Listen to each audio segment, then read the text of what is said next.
Thank you for downloading the Start the Week podcast from BBC Radio 4. For more information, go to bbc.co.uk/Radio 4. Good morning. We're off on a hunt today, searching for a science of the mind. We've had thousands of years of thinking about thinking, trying to understand ourselves through religion, philosophy, and in daily life, empathy too. And we've had a few decades of modern brain science, neuroscience.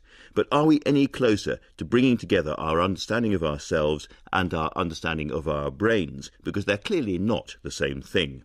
That's our question today, and I have 4 headhunters. I'm joined by an Oxford professor at the forefront of one of the most interesting and exciting areas of brain science, Heidi Johansen, who works on brain plasticity, essentially the brain's constant ability to rewire itself. And by Professor Mark Williams, who's won awards for preventing suicide and is a leading exponent of mindfulness. By the psychologist and novelist Charles Fernyhough, whose new heroine is a neuroscientist who isn't entirely sure that she actually exists. And finally by Ben Shepherd, the historian who's been exploring the early years of brain science in his wonderful book Headhunters, The Search for a Science of the Mind. Heidi, let's start with you. Brain plasticity, why is this such a big area for research at the moment?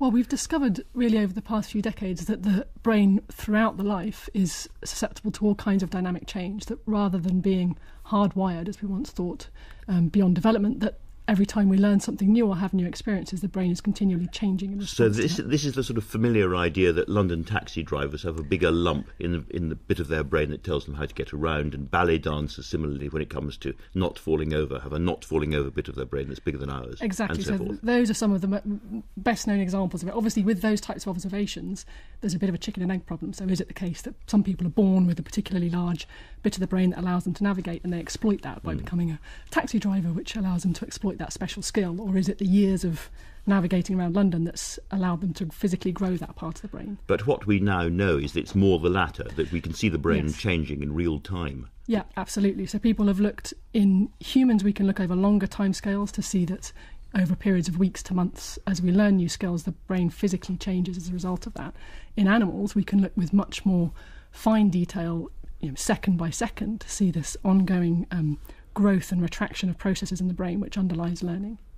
Now, I've had a stroke, and obviously one of the big areas of this is post-stroke recovery. So I'm going to go back after this programme and do huge amounts of extremely boring little repetitive tasks to change the brain. Is that one of the big areas where brain plasticity is changing how people think? Yes, completely. So that's why my own work, my interest in brain plasticity is driven by a motivation to try and design better rehabilitation interventions for stroke. And that's because we know that when someone is rehabilitated after a stroke, a lot of what's going on there is learning and brain plasticity of exactly the same type that occurs when a healthy person learns a new skill. So if we can study those processes, perhaps we can intervene in a way to boost the amount of learning and recovery that could take place post-stroke. It's very, very hard work. So there's no quick fix. It's not that you could give a pill or inject a bit of electricity into the brain and somehow makes things better. Sadly. Yes. Sadly. I'm really interested in the kind of moral implications of this, because it suggests to me, having seen the speed with which brain plasticity happens, that if a child learns a musical instrument or is taught hard grammatical work, learning to read long books and so forth, the brain will alter quite quickly. Conversely, if you're an adult and you sit and you watch lots of pornography or daytime television or something, you will become stupider. Yeah, there is some quite shocking psychological evidence that shows after a 2-week package holiday, people's performance on certain psychological tests is reduced. But I think that this dynamism and plasticity of the brain could be viewed either way. So it's true that you can undo things as well as changing things. And in most studies that have looked at brain change after training, it's true that when people stop that training, things tend to revert slowly back to baseline levels. So there is this continual sort of use it or lose it idea that you have to keep working at it and you have to keep practicing. So far from being a quick fix, it's a kind of recipe or a manual for hard work throughout life. Absolutely, that there's no time in life where that there's no point at which one should give up on learning these new things, because even into old age, the brain remains plastic and susceptible to change. But yeah, it requires people to engage with that. Do you think there is a coming together of any kind between the neuroscience that you're doing and areas of traditional psychology, for instance? Yeah, I think that the lines are increasingly blurred between psychology and neuroscience, and that the two can inform one another a great deal. And many people, including myself, are trained on both sides of that boundary and sit on the borders. So that's really interesting, Ben Shepherd, because your book, Headhunters, goes back to the kind of Paleolithic period of this science, at the late Victorian Edwardian period, where, again, categories like psychology, even psychic beliefs, and what we would now call neuroscience are still blurred, aren't they? Yeah, Kant at the beginning of the 19th century doubted whether psychology could ever be a science because he didn't think you could ever apply mathematics to the workings of the human mind. And for most of that century, these Germans tried to prove him wrong. The people I'm writing about are Brits at the end of the 19th century who were trying to take that one stage further.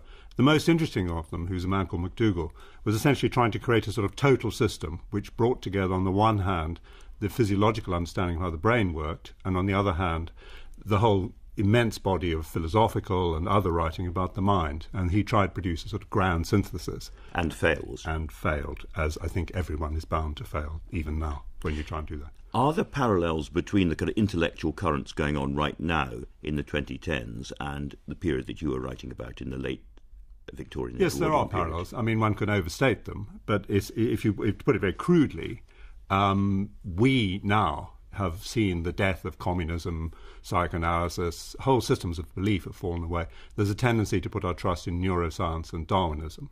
And the scientific community that I'm writing about, these people in the late 19th century, those were essentially the lodestars of their sort of world too. So there is that parallel. So to what extent is your book a kind of dreadful warning about the perils of all of this? Because there's a lot of race theory in it, and there's a lot of mistakes happen, a lot of errors take place among your heroes.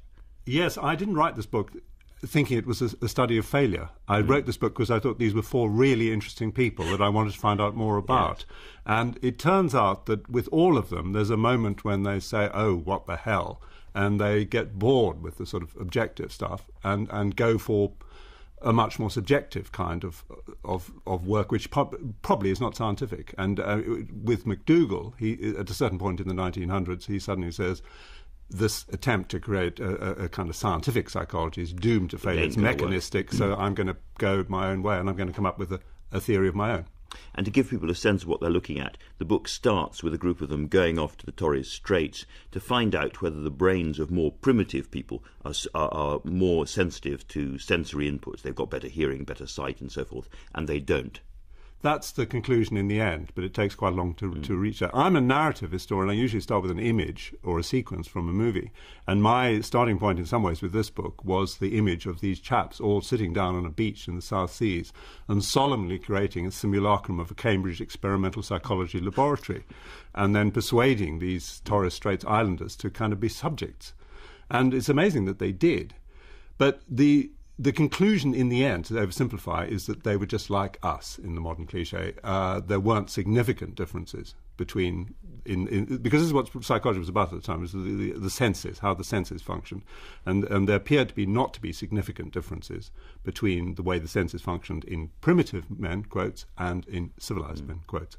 Heidi, if we sent you off to the Torres Straits now, would you expect to see differences in people who lived in very different circumstances? Would they have different brains? They would, in the same way that, but that's not from a racial perspective, it's from an experience perspective, which I think is broadly the conclusion that those scientists back then reached, that it's to do with the very different life experiences that these people have had and the skills that they've developed, which then leaves its trace on the brain. Yeah. Now, your first book was about, or your earlier book was about the First World War and the brain doctors, Rivers and so forth, famously treating Sassoon and the rest. Yeah. How important was the First World War to brain science as you follow its development? Well, Colin Blakemore once said that the First World War was a vast, unwanted experiment in neurology. And the question I was going to ask Heidi is really, how does the immense literature of brain damage in war fit in with her work? But perhaps that's something we can come back to later. I think we probably will. I think because we're going to move on to the next book, which is a very, very different book indeed, because Charles Fernyhough, you've written about a neuroscientist, your main character in this novel, A Box of Birds, and this is somebody who doesn't believe that she has a personality that's constant.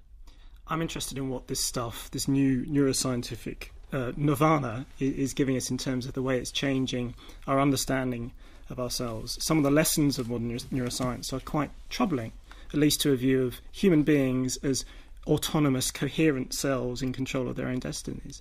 We're told that the self is an illusion. We're told that perception is a kind of controlled hallucination. We're told that we don't actually perceive the world in the sense of passively drawing in information. We kind of predict how the world will be and then learn from our errors so that we can do a better job of predicting next time. And we're told that there's no free will. So what I'm interested in is, what does that do to you as a person? And specifically here, what does that do to you as a character in a novel? I'm really interested in the question of free will, because I read brain plasticity the entirely different way, that you can change yourself, you can change your destiny by what you do. Your brain changes, therefore. So far from it. But your character believes you've created something which is a kind of circuit of electricity in the brain, which is the source of consciousness. Yeah, she's working on a fictional neural matrix, which is supposed the Lorenzo to underpin... circuit, I think you call it. Yes. Absolutely, which is supposed to underpin our experience of self and consciousness and memory. And she's reading all this stuff about how she's actually a bunch of diffuse neural systems that have evolved for different purposes and are all operating autonomously. She feels empty as a person, and she makes sense of that in terms of this new neuroscientific information. And then into her world step a couple of characters who sort of throw that and test her and test exactly how far that materialist view of the self can go and for how long it works before we're drawn back to old-fashioned ideas about the self, about the integrity of experience, and so on. But in terms of our culture at the moment, you'd need to have a protagonist who was already a neuroscientist to think like this, because it hasn't really percolated out. There aren't many people going around thinking, the trouble is I'm just a bunch of electrochemical circuits. Well, of course, I do move in the same world as many neuroscientists, and so I do see this starting to change the way people think about themselves. But you're absolutely right. This information hasn't permeated to the extent that you see a lot of it in fiction, and that's a fascinating question that we could perhaps come back to later. We are bombarded with this stuff, but are we actually assimilating it? Are we taking it in? Is it making a difference to how we understand ourselves? And I think fiction is a really good way of exploring that. Absolutely. There seems to be a growing argument developing between those people who are kind of neurological determinists. I do what I do because of my brain. I can't help it. I have the life I live because my brain tells me that's what I'm going to do. And as it were, the brain plasticity side of the argument, which says, no, whatever I do in my life will change my brain. I have complete free will over how I'm going to live my life. There seem to be two very old-fashioned, you go right the way back to Christianity and so forth, early Christian arguments. And I think there's a truth in both sides, that our experiences, that the brain is fundamentally quite a habit-forming device, and that the memory of what's happened to us before very much constrains what we can perceive in the future. And we see that throughout mental health and also physical health, that if we've had experiences, then that put some restrictions on to what extent we can change things for the future. So that ability of the brain to change is retained all the way throughout life, but that's not to remove the fact that the history of our experiences have put the brain on a particular course. Yes, it's a very complicated thing. I'm very interested in Mark Williams, your book about suicide, Cry of Pain, because you are dealing with very, very different disciplines, as it were, side by side. You talk about Melanie Klein and Freud on one page, and then on to neurotransmitters and dopamine on the next page. And I'm interested in the extent to which you can take these different kinds of description of what's going on inside a human head and mesh them together. I think one of the interesting things about the study of the tragedy of suicide is that you can't leave any explanation outside or rule it out of court before you start. So that you have Freud talking about melancholia and Klein, but you also have the biologists looking at serotonin deficiencies in the brain. So you have on the one hand, of course you have Durkheim talking about the sociology of suicide and showing how suicide doesn't occur randomly through the population, but is clustered in areas of social deprivation and social hardship and social alienation. And so you can't ignore any of these explanations. And so when you come to neuroscience, one thing that did occur to me is it's clearly the case that when you're talking to people who might have suicidal tendencies, explaining to them that there are changes in their brain which are chemical actually helps them understand what's going on, and may be part of the therapy that you're using. This is incredibly important, that people tend, especially when they're depressed or suicidal, to judge themselves for everything, and they always judge themselves guilty. They're always failing at something. Their life seems to them to be a string of arguments, failures and disappointments. And often that mood will change quite radically and change for the better, perhaps over the next few days, or at least it won't be quite as black for quite as long as they imagine. And it's very helpful to actually talk about what's going on in the psychological world, what's going on in the brain world, in order to help them, you might say, decenter, stand back a little from and not take their thoughts and beliefs so personally. However, the notion that we're ever going to be able to stand back and say we can use neuroscience to cure suicide is ridiculous. I read from your book, I take from your book. What it says is that you need all of them. You need to look at the sociology of it, you need to look at the psychology of it, but certainly there are some things that we learn from the brain work, and some of my work is on memory and the way in which memory is not only biased when you're very depressed, but also rather overgeneral. And there's probably neurological basis for that, but as you've been pointing out, this can come and go, and it can be changed by therapy. Charles? I mentioned some of the ways in which the lessons of modern neuroscience are troubling, and one of them is that neuroscience and psychology have told us that when you recall an event, you are not playing back a video or a DVD that you took of the event as it happened. You're reconstructing, you're doing a kind of crime watch reconstruction of the event using lots of different kinds of information stored in lots of different systems. So you're sort of telling a story now about something that happened back then, and it's shaped by who you are now. And that's a troubling fact for people to assimilate. Psychologists have been talking about it for 40 years and more. What you remember is very much shaped by who you are now and how you feel now. This is where there's a very interesting connection with Mark's work. How you feel now about your life and yourself affects the sorts of things that you the kinds of stories that your memory will be able to put together. And this is very important in suicide studies, isn't it? Because people get blocked and they actually screen out memories that are not useful to the narrative that they're telling themselves, the negative narrative they're telling themselves. One of the things that happens in depression is it slows down positive memories. So if you see memories, positive and negative memories, being like a bit of a horse race between black horses and white horses, it's not that their mind is dominated by negative things because the black horse is running faster, but the white horse runs more slowly. Positive memories don't come to mind, so the mind becomes dominated by the negative. And then when you do recall either positive or negative, it tends to be in this rather summary form, rather generic memories.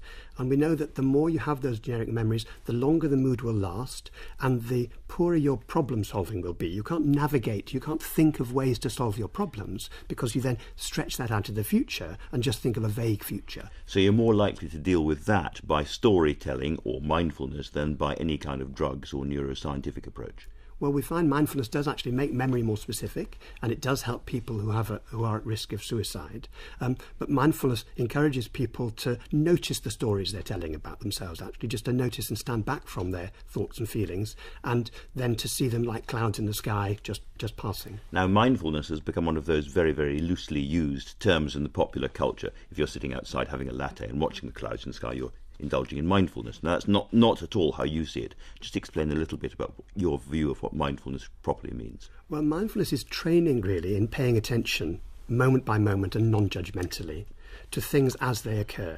And that doesn't mean that you just focus on the present, though you attempt to do that, but of course it doesn't mean you don't plan for the future or remember the past, but that you're training your attention to focus, to know what's happening as it's happening.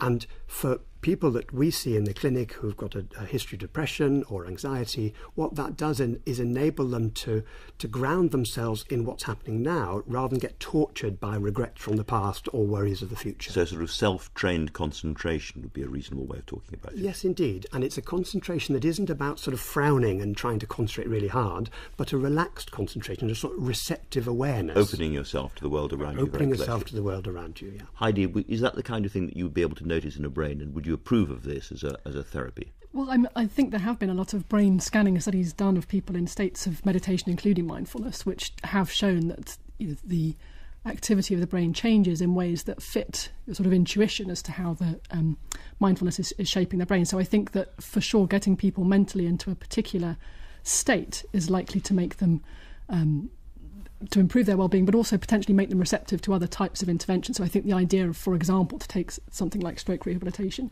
using a psychological intervention to put people in a state such that they're more receptive to other types of learning and plasticity is a very interesting thing for the future. One of the most extraordinary things I've seen recently was at a stroke conference when somebody showed a film of the grey matter of an angler fish, and I was staggered by how quickly the cells, the dendrites, the axons were moving. It was like a kind of a forest of twigs moving very, very fast indeed, and it made me think, my goodness me, if my mind's changing that fast, I need to think about the way I live. For those people who haven't had strokes, lucky them, what would be your message? What does brain plasticity teach them in terms of daily life? So I think you're right. When we see these visualizations of how the brain changes at the microscope level of the type that you're describing, we can see that second by second there's physical change going on, and that our brain therefore is responding to everything that we're experiencing.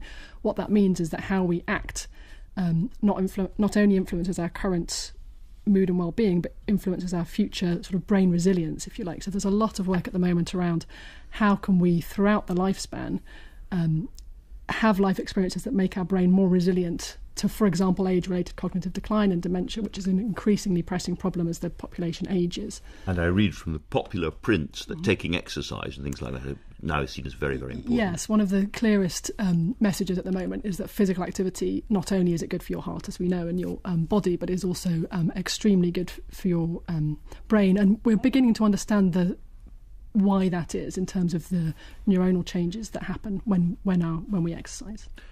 Can I just ask a question? I was in a train the other day and there was a young man reading a book called Mindsight, Transform Your Brain with the New Science of Kindness. And I wanted to ask you two, where does our society today get its sense of identity from? Where does it get its sense of moral values from? Because in the book I wrote in 2000, I said it came from confessional TV. Is that the answer? Well, Charles, your novel has lots of animal rights campaigners and so forth, and they are part of the kind of moral thrust of the book, aren't they? So, over to you. Absolutely. That's sort of a cover. The animal rights stuff is sort of a cover for something else, which is a more deeply rooted anti-science sort of organisation that Yvonne, the protagonist, comes into conflict with. So there's a moral question for her there, but there are some other moral questions to do with what happens to her in the book. And what's interesting to me is that if you have this materialist view of yourself, where is the morality in that? What is the new morality, the new ethics of neuroscience? What does it leave us with if you believe that you are a bundle of interacting neural systems and not much else? What does that leave you with? Does anybody really believe that, beyond a character in a book who is already a kind of slightly alienated neuroscientist to start with? I think in different areas of our lives, people are starting to draw on this information in different ways. I think people have always assimilated new sciences in ways that suit them to start with. They take the bits that they like, they take the bits that fit in with how they already thought, and they say the rest of it, okay, it might be true, but it doesn't really affect me. And I think some of that is going on with neuroscience. So for a lot of people, neuroscience makes sense in the sorts of ways that Mark just mentioned. In thinking about pathology and thinking about why you're a bit down today, you might say something like, "Oh, my serotonin's a bit low today," or this bit of my brain is not talking to that bit of my brain properly. And how does that replace Darwinianism as the kind of popular explanation for life? I mean, I'm the way I am because I've evolved that way. Well, we don't know that yet. We do know that Darwinism and another huge revolution in thinking, psychoanalysis, really changed the way people thought. It didn't happen immediately, but you can start to see the echo straight away in the literature of the periods. We're not seeing much neuroscience in literature yet.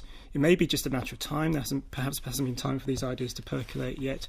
Or it may be that neuroscience doesn't give us the kinds of explanations for ourselves that we really need. It may be that it's particularly good at thinking about pathology, for example, but is it any good at talking about motives? Does it explain why people do the things they do? But the important thing about psychoanalysis is not when Grimsby intellectuals took it up, but when women's magazines were full of it.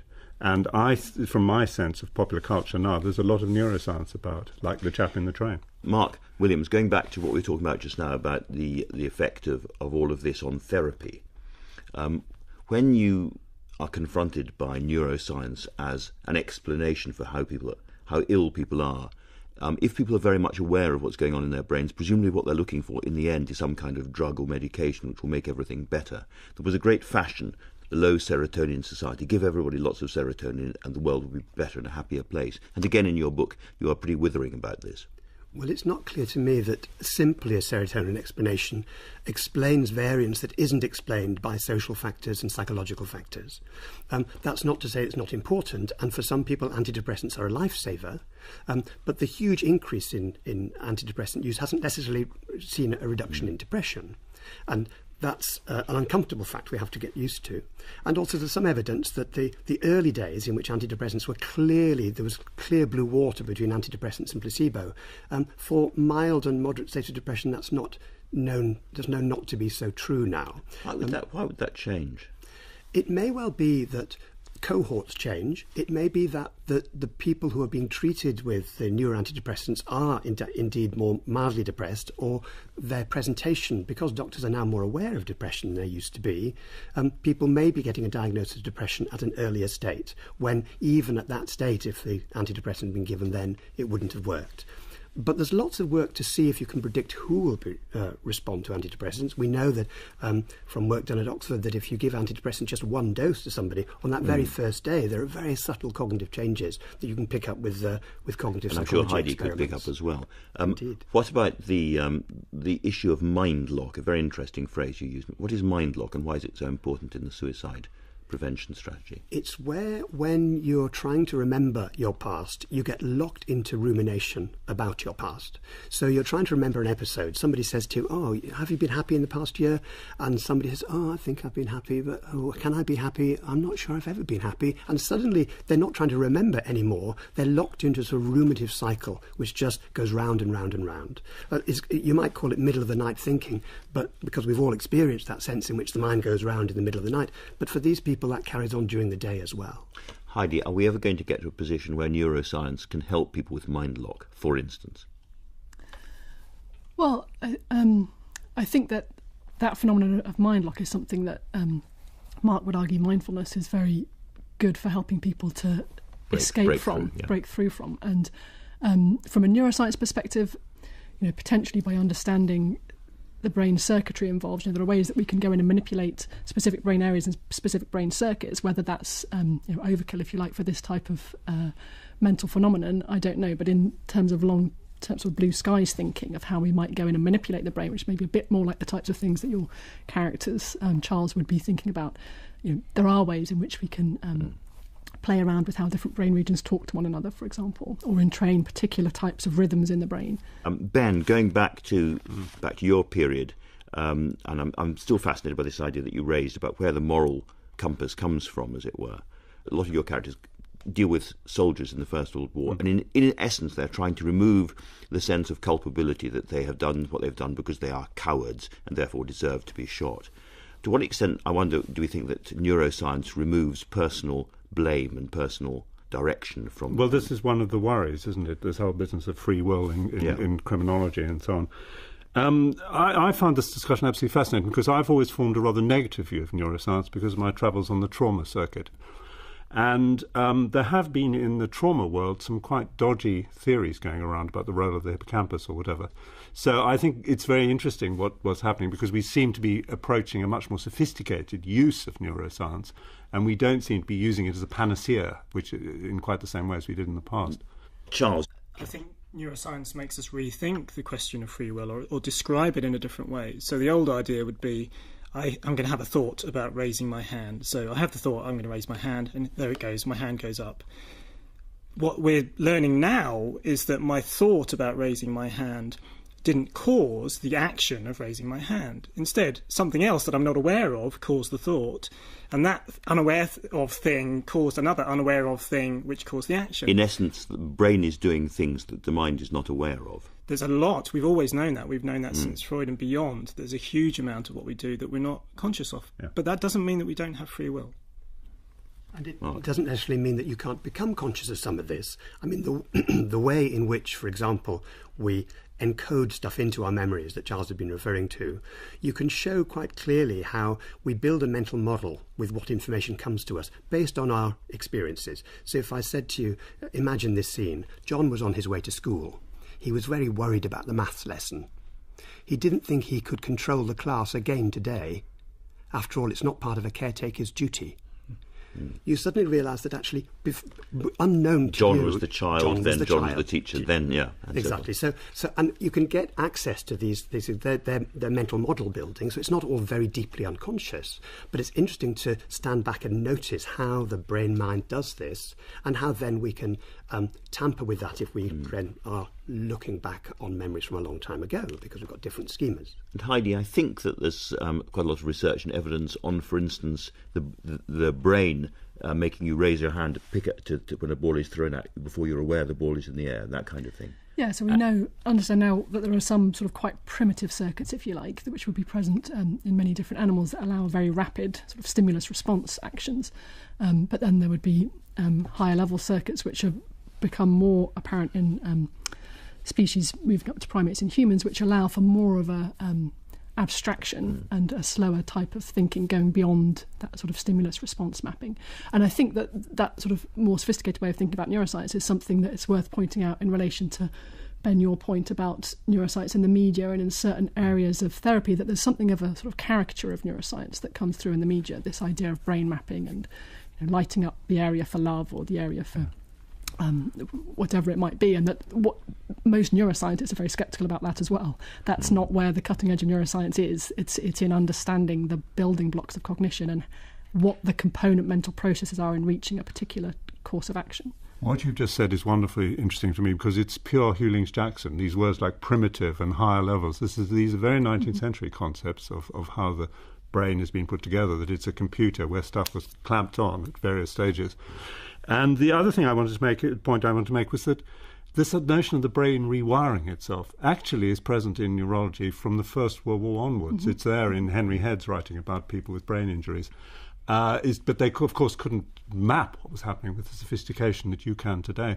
So, I mean, neuroscience is a wonderful thing, but we also have in this country the most extraordinary tradition of neurology, which it derives from. And in a sense, we've always believed that constant repetitive action can change the brain. That's why armies had to do drill and that kind of thing, right from the word go. That's why stroke victims have to do drill today for the very same reason. Yeah, and going back to the neuroanatomists at the beginning of the last century were speculating on how these, the types of changes that you saw in your fish, for example, that those types of physical changes must underlie memory and learning, but they couldn't see it at the time. That was just through intuition. Other kinds of interaction change the brain as well. Social interaction changes the brain. It's well worth looking at the history of neuroscience, because someone like Alexander Luria, who's often seen to be the father of modern neuroscience, if you read what he was writing in the 60s, he was talking about the way in which social interaction rewires the brain so that the organism can have a new kind of functional complexity which allows it to move on to the next stage. So one thing that I think we've got to be really careful about doing is falling into the trap of reductionism, of thinking that neurotruth is somehow a truer truth and that neuroscience can exist separately from other disciplines. The thing that we tend to call neuroscience, we actually, I think, mean cognitive neuroscience, which is in itself an interdisciplinary endeavour, marrying neuroscience with psychology, trying to bridge at least two levels of explanation. I think we need to go further. I think we need to bring in the social, the cultural, and all the way down to the molecular and the genetics. Only then are we going to have a complete picture. So the search for science of the mind is still at a very early stage in your view? Yeah. Yes. Mark? And one of the things I think that gives you is a sort of humility in the face of any one of those levels of explanation. And coming back to Ben's point about where does the moral compass come from, it's interesting that some of the mindfulness training that's done now is derived very explicitly from Buddhist meditation. And it was never seen in isolation. Mindfulness was not seen as a good thing in itself. It was something which was intended to cultivate wisdom and cultivate ethics, in the sense in which ethics is not just about telling people what to do, but how we dwell in the world with each other and with ourselves. So ethics, that sense of ethics and wisdom, mindfulness sits at the root of that and is a way for training that. But that brings it back to at least 2,500 years ago, putting it in a secular context now and restoring itself as a training that people can use to heal themselves. Yeah. But I think there's also a value issue here in relation to mindfulness. If it is, as it is sometimes being seen as characterised as in opposition to mind wandering. So mind wandering is sometimes put up to be the enemy of mental health, that it's a bad thing, that we should be mindful so that we can avoid our minds drifting off into other directions. I know your view is much more nuanced than that, but it has been seen in that case. Mind wandering is a good thing. It's restorative, it's creative, it's associated with lots of positive outcomes, and we shouldn't sort of be on a mission to get rid of it. I don't think you can. And that's the first thing you learn when you teach mindfulness and when you learn mindfulness, is that mind wandering is actually not the enemy. That what you're learning to do is not to try to clear the mind, but to see the thoughts come and go, and to not to consider and make a choice about which you have to act on and which you don't. So that's the endeavour. The original endeavour was to discover wholesome states of mind and to trap yourselves from making unwholesome decisions at an early stage. So it's not about mind wandering as the enemy, but about seeing it clearly. But to be fair, if you know you're mind wandering, you're not really mind wandering. Well, that's the point. You actually see that your mind has wandered and bring it back, and you do that repeatedly, and that's the training that Heidi was referring to. That's the training that people do every day during the 8-week course, for example, in the clinic, or when they do it for themselves. But it's interesting that words like training and repetition and drill and exercise and so forth have come through this conversation again and again and again, which takes me back to my starting point, really, about the plastic brain. It's not an excuse for anything, far from it. It's a cry to arms to work harder, concentrate more, and think more about who we are. Now, the only other thing I would quite like is some transcranial direct stimulation, because that's meant to help. In terms of direct therapies, that is simply whacking some electricity into the right part of the brain to help the process of relearning. It's putting a very small, inducing a very small current in particular areas of the brain, which basically prime the brain in such a way that it'll be more ready to learn. So it's not a magic bullet. In my opinion, it wouldn't have any effects in and of itself.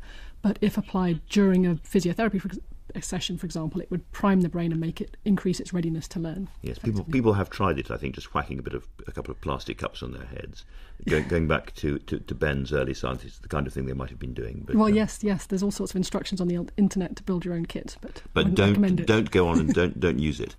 Going back to brain stimulation, there is evidence that using direct electrical circuits on the brain improves the learning of maths or sciences or languages. There have been studies along those lines. So we've used it very much in the context of rehabilitation, the idea that you can prime the brain for relearning a function that's impaired, but the same logic could be applied to a healthy brain learning a skill. So people have, for example, used it to arguably improve mathematical learning, for example.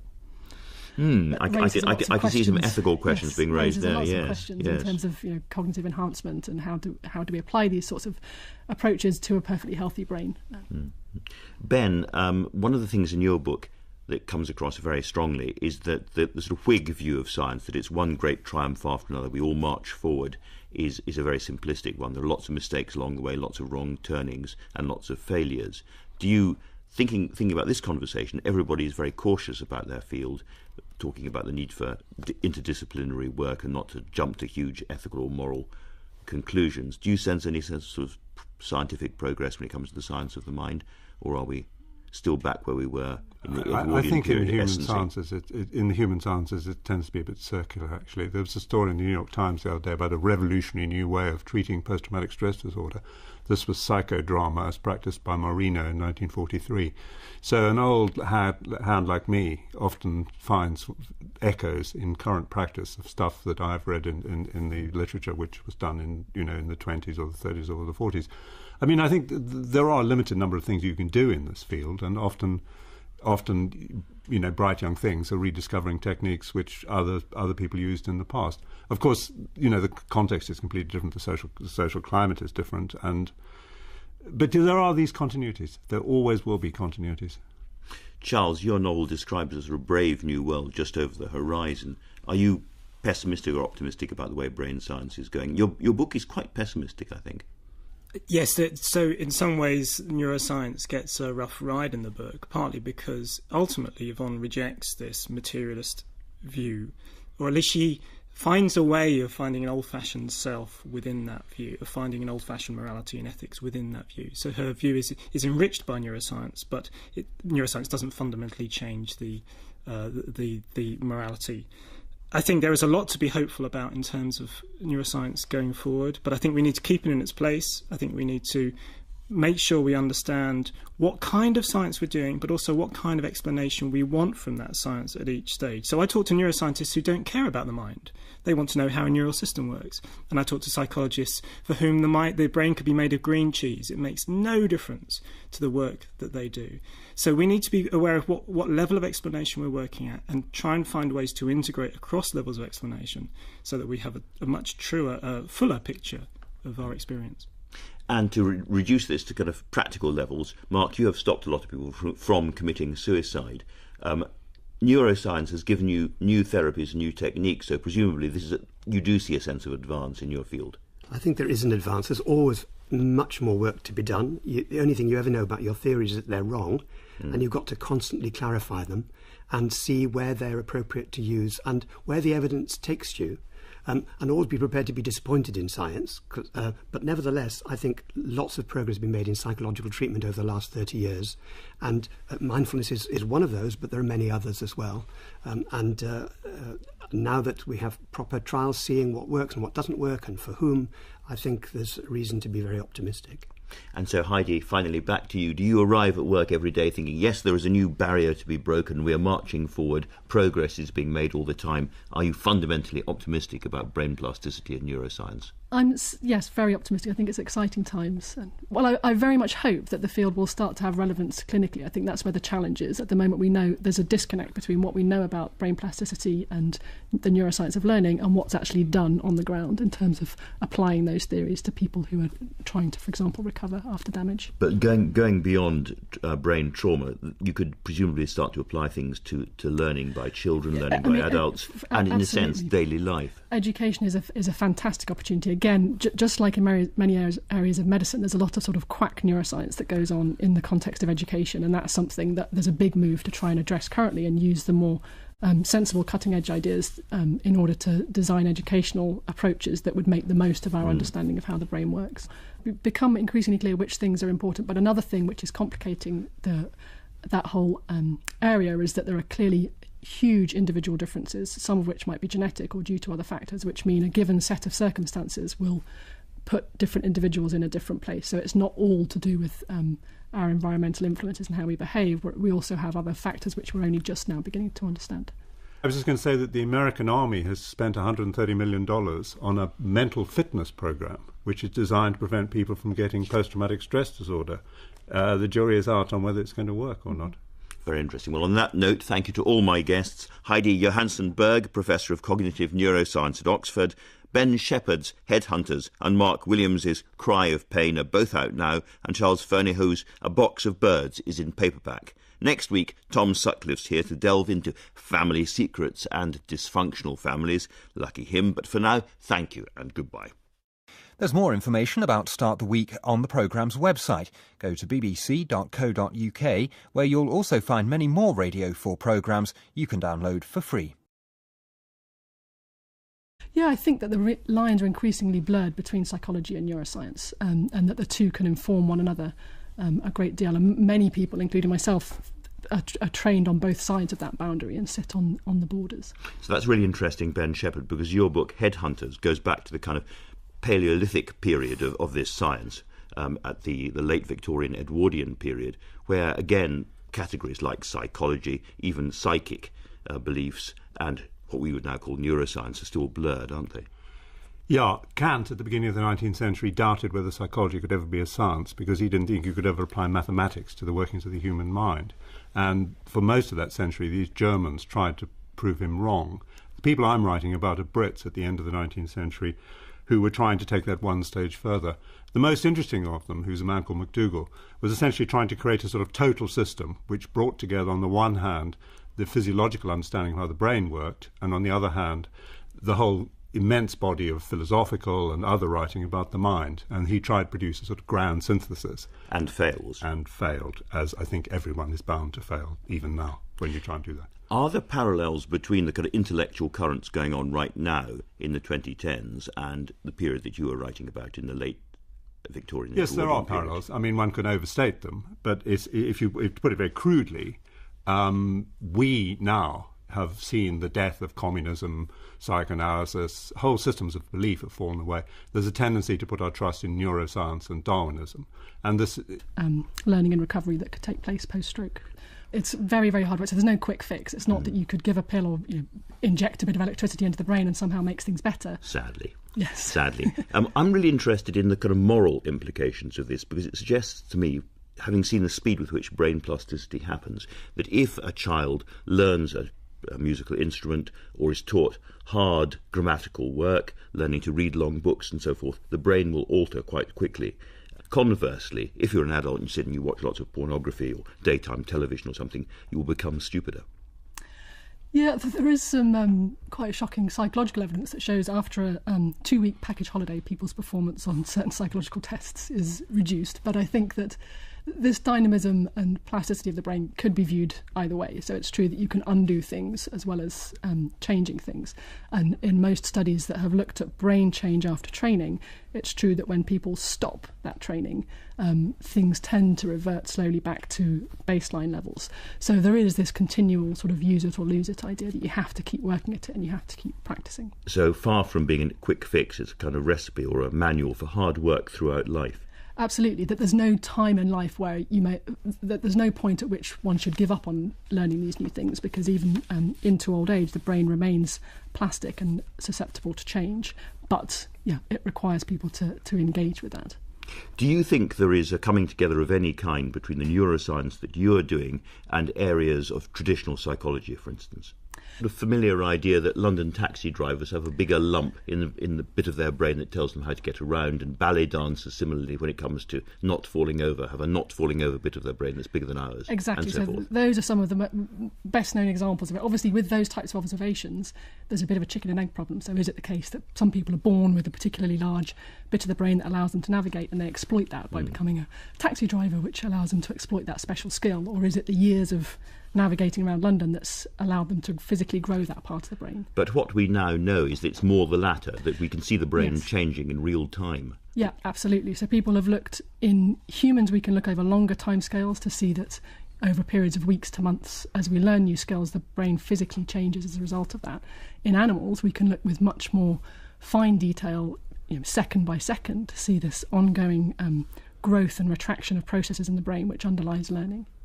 Now, I've had a stroke, and obviously one of the big areas of this is post-stroke recovery. So I'm going to go back after this programme and do huge amounts of extremely boring little repetitive tasks to change the brain. Is that one of the big areas where brain plasticity is changing how people think? Yes, completely. So that's why my own work, my interest in brain plasticity is driven by a motivation to try and design better rehabilitation interventions for stroke. And that's because we know that when someone is rehabilitated after a stroke, a lot of what's going on there is learning and brain plasticity of exactly the same type that occurs when a healthy person learns a new skill.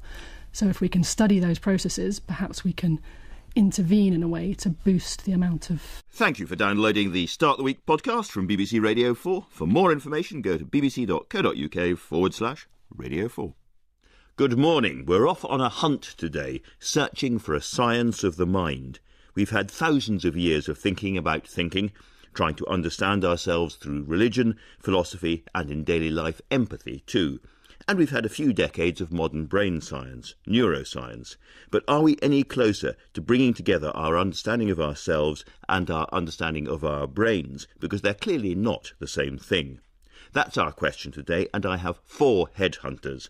I'm joined by an Oxford professor at the forefront of one of the most interesting and exciting areas of brain science, Heidi Johansen, who works on brain plasticity, essentially the brain's constant ability to rewire itself. And by Professor Mark Williams, who's won awards for preventing suicide and is a leading exponent of mindfulness. By the psychologist and novelist Charles Fernyhough, whose new heroine is a neuroscientist who isn't entirely sure that she actually exists.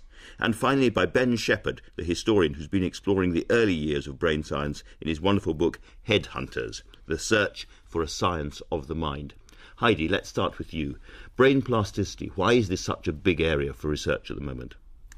Well, we've discovered really over the past few decades that the brain throughout the life is susceptible to all kinds of dynamic change, that rather than being hardwired, as we once thought, beyond development, that every time we learn something new or have new experiences, the brain is continually changing in response. So this is the scientific community that I'm writing about. These people in the late 19th century, those were essentially the lodestars of their sort of world too. So there is that parallel. So to what extent is your book a kind of dreadful warning about the perils of all of this? Because there's a lot of race theory in it, and there's a lot of mistakes happen, a lot of errors take place among your heroes.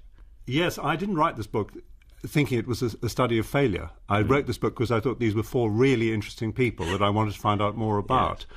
And it turns out that with all of them, there's a moment when they say, oh, what the hell?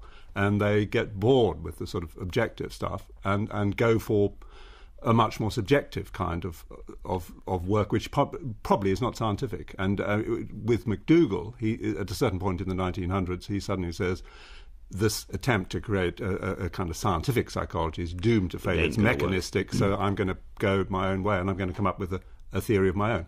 And to give people a sense of what they're looking at, the book starts with a group of them going off to the Torres Straits to find out whether the brains of more primitive people are more sensitive to sensory inputs. They've got better hearing, better sight and so forth, and they don't. That's the conclusion in the end, but it takes quite long to reach that. I'm a narrative historian. I usually start with an image or a sequence from a movie. And my starting point in some ways with this book was the image of these chaps all sitting down on a beach in the South Seas and solemnly creating a simulacrum of a Cambridge experimental psychology laboratory and then persuading these Torres Straits islanders to kind of be subjects. And it's amazing that they did.